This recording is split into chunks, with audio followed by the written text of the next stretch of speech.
இன்னைக்கு நம்ம பண்ணக்கூடிய ரெசிபி என்னன்னு பார்த்தீங்கன்னா கிட்ஸுக்குலாம் ரொம்பவே ஃபேவரட்டான பன்னீர் பாப்கார்ன். வெளியில் நல்லா கிறிஸ்பியாக உள்ள நல்லா சாஃப்டாக இருக்கக்கூடிய ஒரு சூப்பரான பன்னீர் பாப்கார்னை வீட்டில் எப்படி செய்யறதுன்னு பார்க்கலாம் வாங்க. பன்னீர் பாப்கார்ன் செய்ய பன்னீர் 200 கிராம். இதை வந்து பாப்கார்ன் சைஸ்க்கு நம்ம சின்னதாக கட் பண்ணிக்கலாம். நல்லா அழகாக எல்லாமே ஒரே சைஸில் வர மாதிரி கட் பண்ணிக்கோங்க. இந்த மாதிரி சின்னதாக கட் பண்ணிக்கோங்க. இப்போ மசாலா ரெடி பண்ணிடலாம். அதுக்கு இந்த மாதிரி ஒரு பவுலில் இஞ்சி பூண்டு விழுது 1 டேபிள் ஸ்பூன், மிளகாய்த்தூள் 1 டேபிள் ஸ்பூன், மஞ்சள் தூள் 1/4 டேபிள் ஸ்பூன், உப்பு 1/2 table spoon, garam masala 1/2 table spoon, சீரகத்தூள் 1/2 table spoon, lemon juice 1 table spoon எல்லாத்தையும் சேர்த்துட்டு இந்த மாதிரி ஒரு தடவை லைட்டாக மிக்ஸ் பண்ணி விட்டுக்கோங்க. லைட்டாக இந்த மாதிரி மிக்ஸ் பண்ணதுக்கப்புறமா நம்ம சின்னதாக கட் பண்ண பன்னீர் எல்லாத்தையுமே இதில் சேர்த்துருங்க. எல்லா மசாலாவும் இந்த பன்னீருக்குள்ளே போகிற மாதிரி ஒரு தடவை நல்லா மிக்ஸ் பண்ணி விட்டுக்கோங்க. ரொம்ப பொறுமையாக மிக்ஸ் பண்ணி விடுங்க, பன்னீர் இல்லைன்னா உடைய ஆரம்பிச்சிடும். ரொம்ப லைட்டாக மிக்ஸ் பண்ணால் போதும். பன்னீரை நல்லா மிக்ஸ் பண்ணியாச்சு. ஒரு 30 நிமிஷத்துக்கு இது நல்லா ஊறட்டும். நெக்ஸ்ட் ஒரு பவுல் எடுத்துக்கோங்க. இதில் கார்ன்ஃப்ளவர் மாவு 4 டேபிள் ஸ்பூன், 1/2 டம்ளர் தண்ணி சேர்த்து இதை நல்லா கரைச்சி எடுத்துக்கோங்க. இந்த மாதிரி நல்லா மிக்ஸ் பண்ணி எடுத்துக்கோங்க. இன்னொரு பிளேட் எடுத்துக்கோங்க.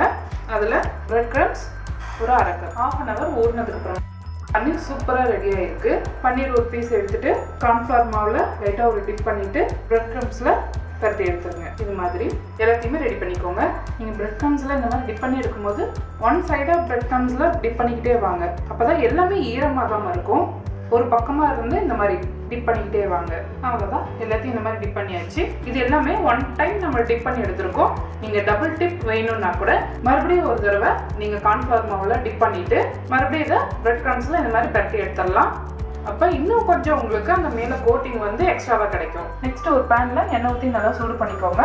எண்ணெய் நல்லா சூடானதும் நம்ம ரெடி பண்ண பன்னீர் எல்லாத்தையுமே உள்ள சேர்த்துருங்க. கோல்டன் ப்ரௌன் கலர் வர மாதிரி இதை நல்லா பொரிச்சு எடுத்துக்கோங்க.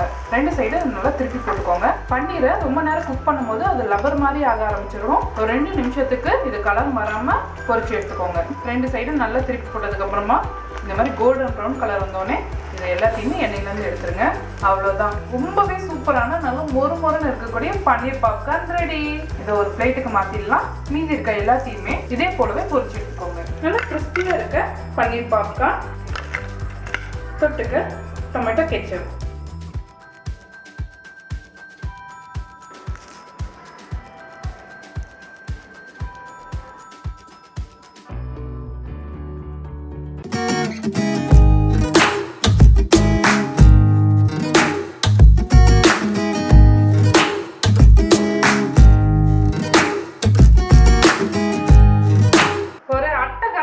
பன்னீர் பாப்கார்ன் ரெடி ஆயிடுச்சு. இதோட வாசனையே ரொம்ப சூப்பரா இருந்தது. இப்போ நம்ம டேஸ்ட் பண்ணி பார்க்கலாம். டேஸ்ட் வேற லெவல்ல இருக்கு. வெளியில கிறிஸ்பியா உள்ள நல்லா சாஃப்டா சூப்பரா வந்திருக்கு. சிக்கன் பாப்கார்னுக்கே நம்ம பன்னீர் பாப்கார்ன் டஃப் கொடுக்கும் போல. ஸோ கண்டிப்பா இந்த ரெசிபி வீட்டில் ட்ரை பண்ணி பாருங்க. மனமும் சுவையும் சேனலை சப்ஸ்கிரைப் பண்ணாதான் சப்ஸ்கிரைப் பண்ணிக்கோங்க. பக்கத்தில் இருக்க பெல் ஐக்கானையும் அழுத்திக்கோங்க. லைக் பண்ணுங்க, ஷேர் பண்ணுங்க. உங்களுக்கு விருப்பமான டிஷ்ஷஸ் எதா இருந்தாலும் என்னோட ஷேர் பண்ண நினைச்சீங்கன்னா கமெண்ட் பாக்ஸ்ல கமெண்ட் பண்ணுங்க.